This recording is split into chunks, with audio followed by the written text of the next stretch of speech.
Donc, jeudi 14 mars, voilà importante quand même le PPI, donc qui a été supérieur aux attentes. Donc là, l'inflation reprend légèrement à la hausse.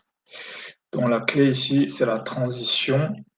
En fait, la transition ou la pause due au mauvais CPI, au mauvais PPI. Ça, c'est des moments un peu techniques parce que habitué à un marché qui monte et là, il peut potentiellement avoir une phase de transition, voire même une baisse. Sur le plan technique, la chute à l'open, puis le RH50, là, c'était des indices techniques que là, c'était probablement une journée où il fallait plutôt vendre. Mais comme on reste quand même dans une journée de earning, c'est quand même aussi probable que le marché reste en range en attente de l'annonce en fait. Et donc, il ne fallait pas forcément aller chercher la leg 2, mais plutôt un range. Donc achat toujours tous les rêves H, vendeur RH50, double top. Donc là, en termes de trap ici, ouais, c'est celui-là. En fait, j'ai pas de critères clairs pour savoir si je traite le double bottom ou la leg 2. C'est un truc que j'arrive à déterminer. Sur le retest du RH50, j'aurais dû maintenir un biais vendeur avec un mauvais CPI, un mauvais PPI. Donc là, à l'ouverture, j'aurais eu tout ça. On est quand même dans un bull market, donc je serais resté acheteur. J'aurais pu me dire qu'il y aura un range aussi parce qu'on est dans une journée de earning. Il y a eu une déviation ici, potentiellement pas aller chercher le bas du range. Il y a de mauvaises nouvelles aussi. Quand on échoue à breaker le range du lundi, mardi, il y a une probabilité pour qu'on revienne au moins chercher RH50, voire le plus bas de lundi. Et voilà. Donc là, l'ouverture ici, bon, dès l'ouverture, il y a ça en 14, ça commence ici, 14h30. Ici à l'ouverture, je pense pas que je serais rentré ici.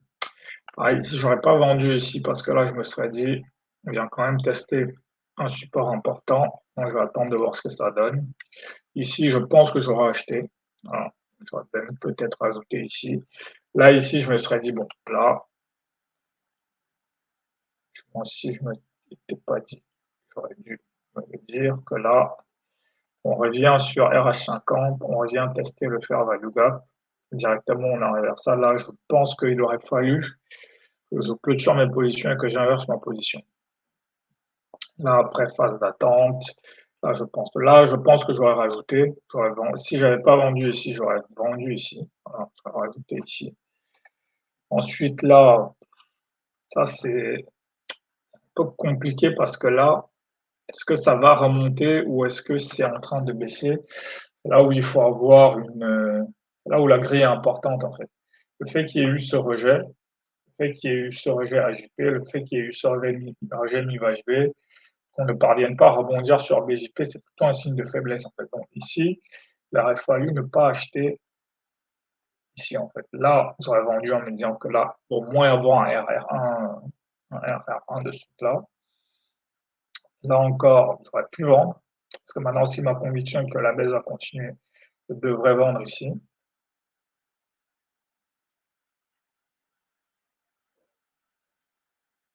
Là, j'aurais pu continuer à vendre parce que là, l'idée est qu'on va au minimum revenir chercher cette zone-là. Et là, si je regarde ici, c'est une bougie de 8.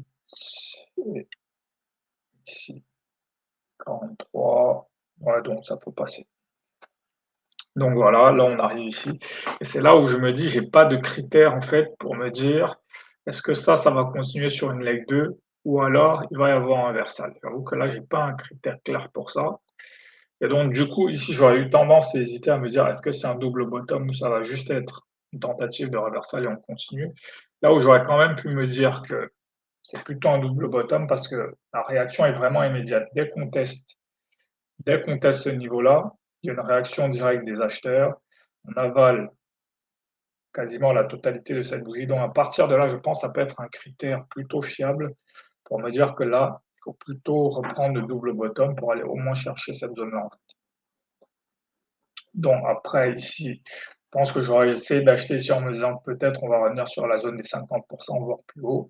Mais là, Voilà, ce qu'il ne faut pas oublier, c'est qu'il y a des earnings, donc là, peut-être un peu tard pour faire ça, parce que là, c'est l'équivalent de 19h45. Arrivé ici, pas grand-chose à faire. Ici, j'aurais dû vendre en me disant que bon, là, on va continuer à ranger avant le range, avant le, avant les earnings.